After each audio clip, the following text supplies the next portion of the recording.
In the world of true crime, some stories stand out as both horrifying and perplexing.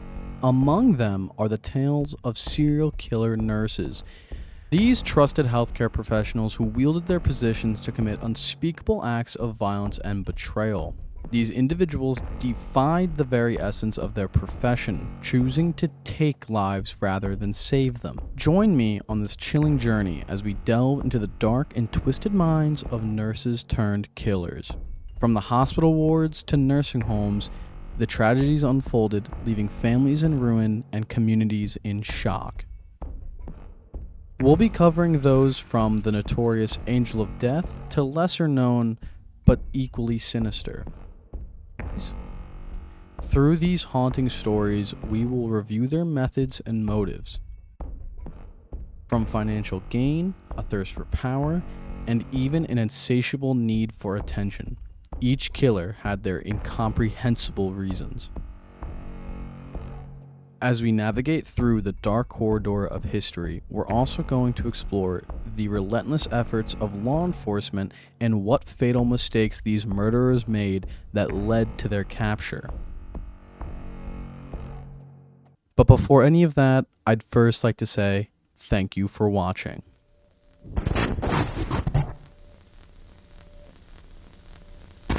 Charles Cullen is a former nurse and a notorious serial killer in the United States. He was born on February 22, 1960 in West Orange, New Jersey. Cullen's case is particularly alarming because of the large number of victims he had claimed over his nursing career, which had spanned several hospitals in New Jersey and Pennsylvania. This is a case that has received a lot of attention lately, especially after the release of The Good Nurse on Netflix. See, Cullen worked as a registered nurse in various healthcare institutions, which would include hospitals and nursing homes, and this started in the late 1980s. It was during this time that he would administer lethal doses of medications, particularly drugs like insulin and other medications, which would be difficult to trace in post-mortem examinations. He would often administer overdoses to patients who were severely ill, elderly, or otherwise vulnerable. This is how he gained the nickname the Angel of Death, as some speculated that these were mercy killings. Regardless, nothing justifies the actions that he took. He would often administer overdoses to patients who were seriously ill, elderly, or otherwise vulnerable. But before we get into any of that, we should first take a look into his early life to see if there were any warning signs. Cullen's upbringing was marked by difficulties and challenges. This is a trait that is shared by several serial killers, but not all. He was the youngest of 8 children, and his father died when he was only 7 months old. He grew up in a dysfunctional family, and he experienced many problems in his early life. He described his childhood as miserable, and he claimed that he was bullied throughout adolescence. He said that he first tried to end his existence through drinking chemicals that he got from a chemistry set when he was only 9 years old. This was the first of many attempts. On top of having an absent father figure, his mother also struggled with several mental health issues. When he was 17, his mother died in a car accident.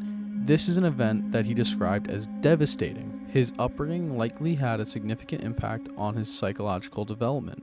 After graduating from high school, he enrolled into the Navy. Having successfully passed basic training and psych examinations, he served aboard the submarine, the USS Woodrow Wilson. Reportedly, he also did not fit in here, having been hazed and bullied by the other crewmen. An interesting thing to note is how one of the officers aboard the Woodrow Wilson had seen Cullen seated at the missile controls wearing surgical attire. While he had been disciplined for that action, he never explained why he did it. Cullen was medically discharged from the Navy in 1984, although the official reasons state he was discharged for, quote, undisclosed reasons. It can be speculated that he was only discharged after several attempts to stop his own existence. After being discharged, Cullen enrolled into the Mountainside Hospital's nursing school in Montclair, New Jersey. He did surprisingly well here, being elected president of his nursing class and even graduating in 1986, being just 2 years after that Navy discharge. After this graduation, he landed a job at the St. Barnabas Medical Center located in Livingston, New Jersey. He worked here in their burn unit. In the meantime, he met and married Adriana Baum in 1987, and they had their first daughter shortly afterwards. In total, they had 2 children together. However, his story only began looking bright for a short while. In 1993, only 6 years after his marriage, his wife became extremely worried about the safety of her and the well-being of her family. It began with Cullen having disturbing and abusive behavior toward the family dog. This is another trait that is shared within serial killers, a tendency to abuse animals. Eventually, enough was enough and Adrian filed a restraining order against Cullen. She stated that she feared for herself and her 2 children. Her claims consisted of the statements that Cullen was spiking people's drinks with lighter fluid, burning children books, and leaving their children for days and even weeks at a time. Cullen, of course, denied these claims and said that his wife was exaggerating. Regardless, it wasn't long before the first murder occurred. July 11th, 1988, at St. Barnabas. He administered a lethal overdose of medication to a patient. Cullen admitted to killing several others at St. Barnabas, including those which he had injected with insulin, causing an overdose. In 1992, Cullen left St. Barnabas, where they began investigations of a suspicious amount of red flags that had been popping up, specifically that of contaminated IV bags. It is speculated and almost guaranteed at this point that Cullen was the individual responsible for the contaminated IV bags. During his time here, he would specifically target elderly women, and this is when he switched from using insulin to digoxin, which is a heart medication. A disturbing thing to note is how he was described as a, quote, sneaky male nurse by one of his victims. That specific victim never had anyone really believe this description, unfortunately. This is yet another time where Cullen had gotten so close to his downfall, yet narrowly evaded suspicion just long enough to once again move locations. This cycle continued, and Cullen eventually made his way through a total of 10 hospitals in his career. No one suspected Cullen was murdering patients. This was until a coworker at St. Luke's found medication vials in a disposal bin. See, these drugs that were in the disposal bin were not particularly valuable outside of the hospital, since they were not used in recreational drug use, so theft was very unusual. An internal investigation showed that Cullen had taken the medication, but he was offered a deal by St. Luke's to resign and be given a neutral recommendation or to be fired. He resigned and was escorted out of the building on June 2002. Several of his coworkers at St. Luke's made statements against Cullen, saying he had used drugs to kill patients. However, officials never looked into Cullen's past, and so the case was dropped 9 months later for the lack of evidence. Once again, Cullen's actions went largely unnoticed, and for a significant period of time, he got away with so much. This was partly because the hospitals he worked at didn't adequately communicate with each other regarding suspicious deaths, as well as the fact that several hospital systems in place at the time didn't operate as intended, and it was not uncommon for there to be many bugs in the system. And it's suspected that one of these bugs is to blame for so much of his work being evaded.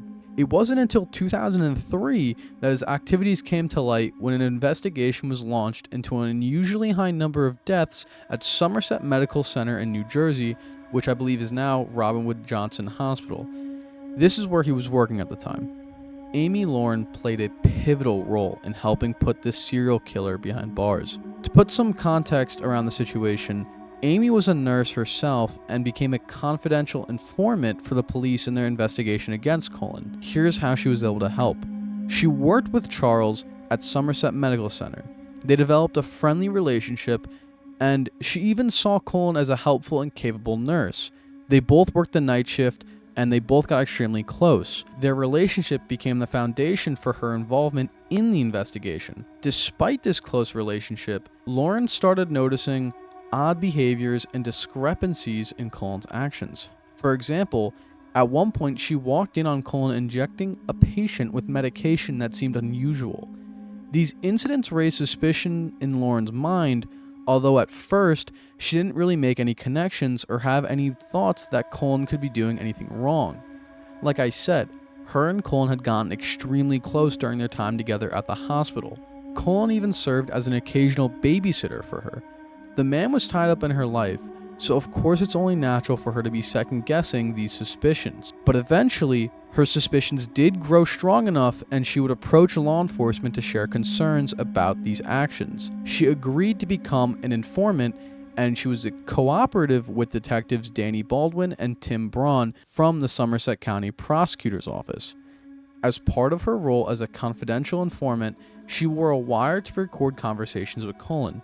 She would engage with him in discussion about his actions and tried to gather as much evidence that she could in order to incriminate him. This information was crucial in bringing a case against Cullen to court. Lauren's involvement in the investigation wasn't without personal risk. She feared for her own safety and feared for the safety of her children. As I mentioned before, Cullen was somebody she'd considered a friend and who was close with her and her children.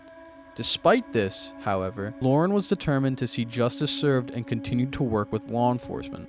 Her cooperation and the evidence she provided played a significant role in building a case against Cullen.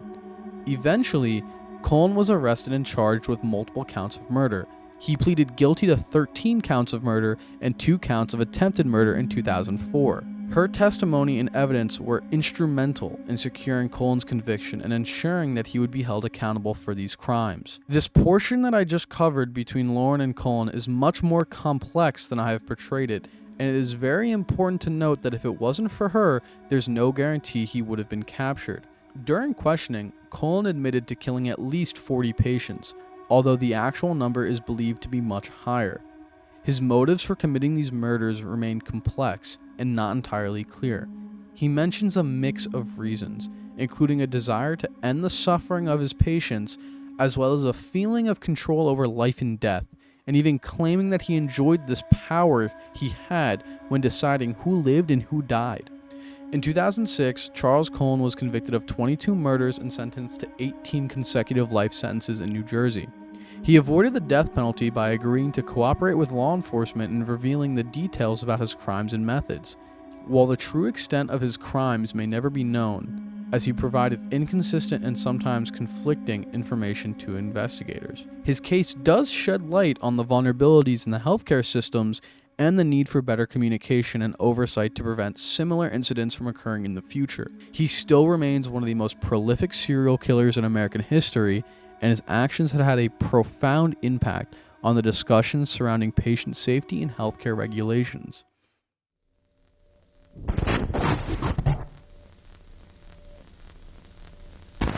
In the tranquil landscapes of Norway, a sinister tale of deceit, manipulation, and death unfolded, revealing the chilling depth of a man's depravity.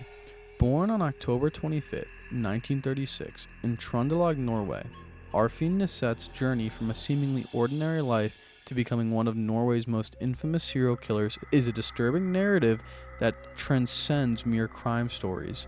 We're going to dive deep into Arnfinn's story and explain the very depth of his darkness. His early life bore no inkling or red flags to the darkness that we're going to talk about in this next section of the video. He was born to an unmarried mother, and he received a solid education and would later tread the path of medicine. He became a registered nurse. It wasn't until he found employment in a sprawling nursing home in Orkdal that he began his descent into madness. By the time Nesset was in his early 40s, his role in the nursing home had evolved from a nurse to an administrator, and eventually he ascended to the position of home director in 1977. No one suspected that this unassuming figure would later come to be known as the deadliest Norwegian serial killer in history. If it wasn't for an observant journalist's curiosity, this case may have never been cracked open. See, an alarming pattern emerged, as an unsettling amount of patients were dying under mysterious circumstances only after he had taken the role of home director. Obviously, old people are going to die at nursing homes, and given the old age of the victims and the inherent challenge of distinguishing between natural deaths and foul play, authorities were extremely oblivious for a while. See, it wasn't the fact that death was occurring that aroused suspicion. No, it was the frequency of these deaths and the nature in which these deaths occurred that sparked curiosity in individuals in the town. In 1981, an employee stumbled upon a discerning revelation. Records showed that Nesset had been consistently purchasing large quantities of curacit, which is a muscle relaxant that had potentially lethal properties. Given his direct involvement in buying this drug and the unusual behavior that he exhibited, Nesset could not escape scrutiny. See, the properties of Curacet did match that of the deaths of these victims. So, slowly, his web of lies unraveled as police summoned Nesset for questioning. In an odd turn, he claimed that the abundant Curacet purchases were intended to fend off marauding packs of wild dogs around the nursing home. But the fragility of this explanation crumbled under the weight of mounting evidence. In 1981, things began to unravel further, as local journalists, acting upon tips, exposed the grim truth. As it turned out, he had purchased large amounts of Curacet as a way of creating a sort of poison. And it was under intense questioning that Nesset's initial denials gave way to shocking admissions. He crumbled under pressure the second time and confessed to the murder of 27 patients between May 1977 and November 1980. The sheer magnitude of his atrocities staggered the imagination of investigators in Townsville. See, Norway is not a place riddled with serial killers and crime, and this case shocked the nation. Nesset later said, "I've killed so many people that I'm unable to remember them all." And this was a statement that sent shivers down the spines of those who heard it in the area. Yet, this remorseless admission was just the tip of the iceberg. His reign of terror was not confined to a single institution. His grisly journey through multiple nursing homes over the years left a trail of 62 possible victims. Autopsies didn't really help, though, as the passage of time rendered this poison untraceable. His motives ranged from mercy killing to morbid pleasure, which this not only perplexed law enforcement, but also mental health professionals. The chief prosecutor at his trial described him as an ambitious man who wanted complete control over life and death. Psychiatric evaluations deemed him fit for trial, despite his shocking claims and erratic behavior. In a twist that further blurred the line between sanity and madness, Nesset withdrew his confessions just before his trial, casting doubt over this already complex case. He did, however, face the charges relating to the deaths of 25 victims, along with counts of forgery and embezzlement stemming from the misappropriation of funds from his victims. It is suspected that Nesset murdered for two reasons specifically. For one, it was in his twisted psychology that he somehow derived joy from playing God for his victims. For two, he was able to launder funds from his victims into his pockets. His trial began in October 1982, and it painted a chilling picture of the man who saw himself as a demigod wielding the power of life and death over his elderly victims. The legal proceedings culminated in March of 1983, where a jury convicted him on 22 counts of murder and attempted murder and counts of forgery and embezzlement. The conviction carried a sentence of 21 years, the maximum penalty under Norwegian law at the time. But the horrors of his actions extend beyond the courtroom. His legacy spurred profound changes in Norway's healthcare regulations and patient safety protocols, as well as exposed vulnerabilities within the system that allowed such heinous acts to occur unnoticed. Released in 2004 after serving just 12 years due to good behavior, Nesset walked free under an assumed identity. Unfortunately, I was not able to find much information on this case or this individual beyond what I shared with you already.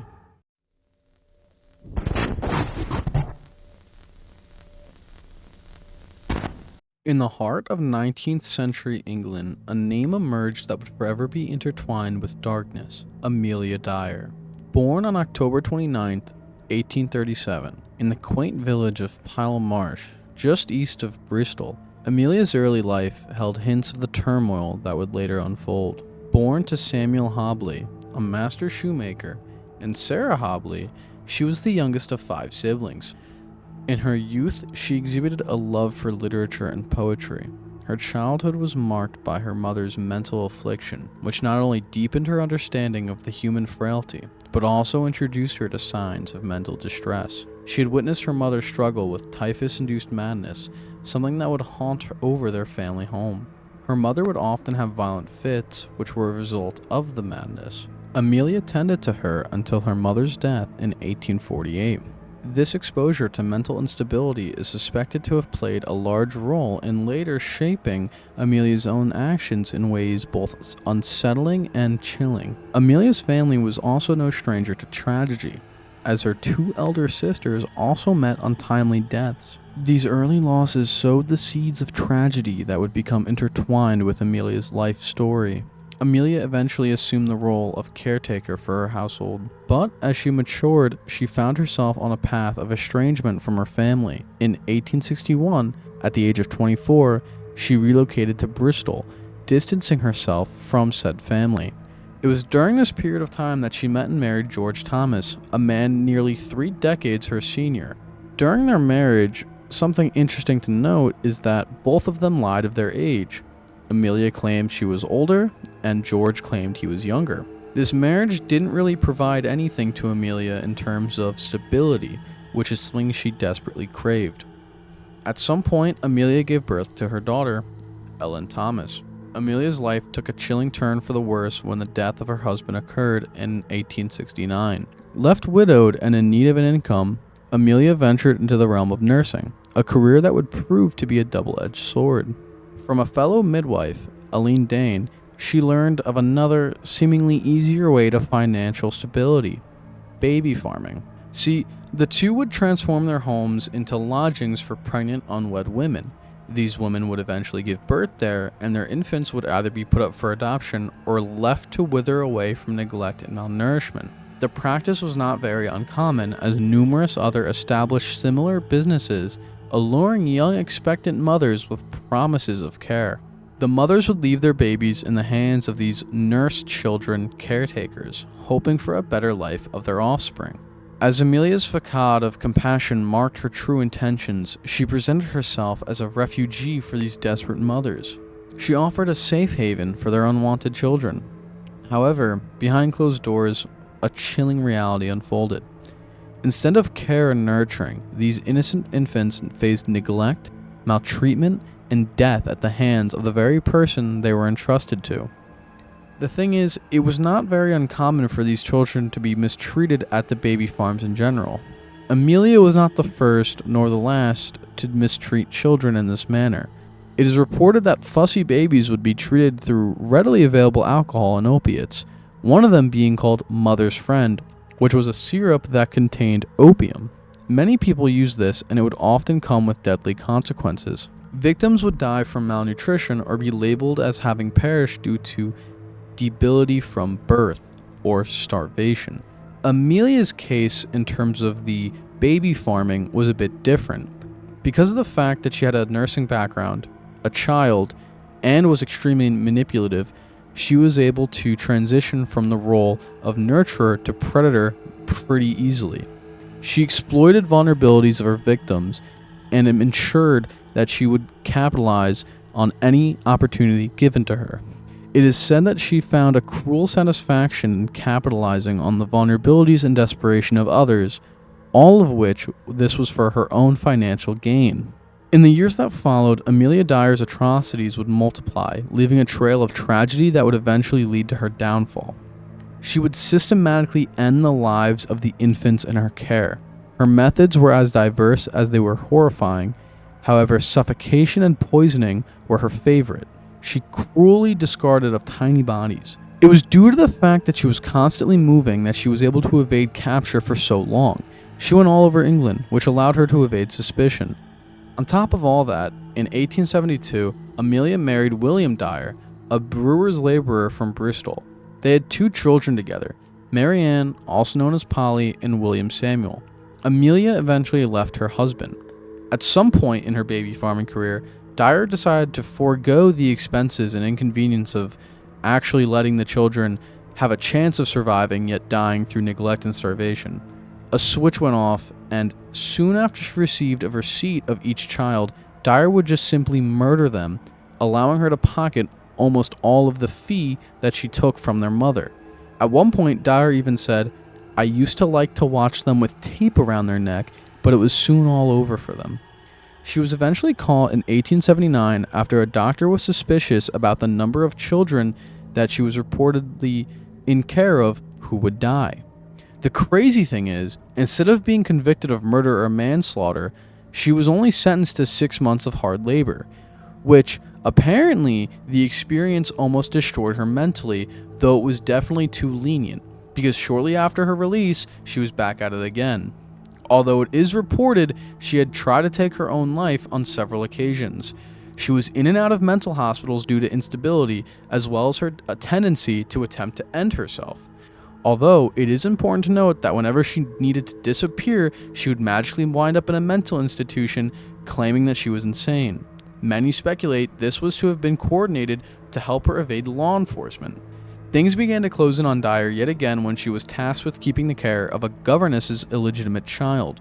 When she was asked to bring the child so the governess could see him, the governess realized that the child was not the same one she had dropped off to Dyer. Following this, Dyer either feigned or had a legitimate breakdown and ended up in a mental hospital yet again. It can be noted that of Dyer's attempts at ending her own life, one of them failed due to her having built up such an incredible immunity to opiates. This was because she drank 2 bottles of laudanum, a substance that has 10% powdered opium by weight, and she was still alive afterwards. This amount would 100% kill the average person. This cycle of taking infants and money, killing and running, would soon come to an end. The year 1896 brought a shocking revelation, the discovery of numerous infant bodies in the Thames River. Of course, this sent shockwaves through society, awakening public awareness to the possibility of foul play. It all began on the 30th of March, 1896, when a package was retrieved from the river. The package Dyer dumped was not weighted adequately enough and had been easily spotted by passerbyers. This package contained the body of a baby girl, later identified as Helena Fry. Detective Anderson made a crucial breakthrough in this case, and he's the individual that can be largely accredited to the downfall of Dyer. As well as finding a label which would link Dyer to the murder, he used microscopic analysis of the wrapping paper to decipher the writings on the package. A faint yet legible name emerged, reading Mrs. Thomas, as well as an address. And you might be thinking, this is a case about Dyer, so how does the name Thomas come into play? Well, remember George Thomas, Dyer's first spouse? Anyways, things started to fall into place, and authorities swiftly launched investigations into the grim circumstances surrounding these deaths, and a trail of suspicion began to lead them towards one name, Amelia Dyer. Now, it was easy for suspicion to fall on Dyer, as we've already discussed so many factors that would have caused law enforcement to point the finger at her. Police began piecing together the puzzles of her movements and involvement. Police began piecing together the puzzle that was her movements and involvement in multiple cases. Patterns emerged, and Dyer had no more room to run. In April 1896, the walls began closing in. Witnesses began to give accounts and testify against her. Her home even fell under surveillance for a period of time. The police just needed to gather enough evidence to convict and arrest her, but they could only be patient for so long, and eventually turned to the idea of using a decoy to lure Dyer out of her home for just long enough to conduct a search. A young woman was supposed to be used to take Dyer out of her home, and while away, the police would go to work. However, the police decided to just show up and raid the place instead. They raided the house, searching for any signs of evidence that would hold up in court. While the house stank of death, they could not find any human remains. What they did find, though, was incriminating letters from desperate mothers, their pleas for help, a stark testament to Dyer's manipulation. On top of these letters, the police also found white edging tape, telegrams relating to adoption arrangements, and receipts of pawned children items, as well as receipts for accepting the children of mothers. If you remember, Dyer liked to use strangulation as a motive, but she would use white edging tape specifically. And when questioned about the white edging tape and how it matched the way the victims were killed, Dyer simply asked, "Well, how do you know it's mine?" Using the evidence found in her home, police were able to conclude that there were at least 20 children who had had their lives taken by Dyer in just the past few months. On April 4th, 1896, Dyer was arrested, and her trial would captivate the nation. Her family and associates testified at her trial that they had been growing suspicious and uneasy about her actions. It also came to light that Dyer had narrowly escaped discovery on several occasions. Evidence from a man who had seen and spoken to Dyer when she had disposed of 2 bodies at the river also proved significant. Her daughter also had given graphic evidence that ensured Dyer's conviction. The only defense Dyer offered was insanity.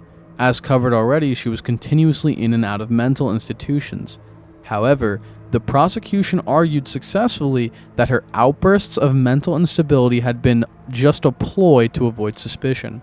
Every time she ended up in mental hospitals, it coincided with times when she was also concerned that she might have been caught by police. Of course, this trial concluded with a guilty verdict.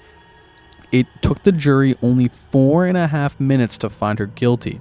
In May 1896, Dyer pleaded guilty to 1 count of murder, though the authorities suspected her involvement in the deaths of countless other infants. The sentence of this crime was death, and on June 10, 1896, justice was served and Dyer was hanged for her heinous crimes. Her execution marked the end of a reign of terror and a resounding declaration that society would not tolerate such malevolence.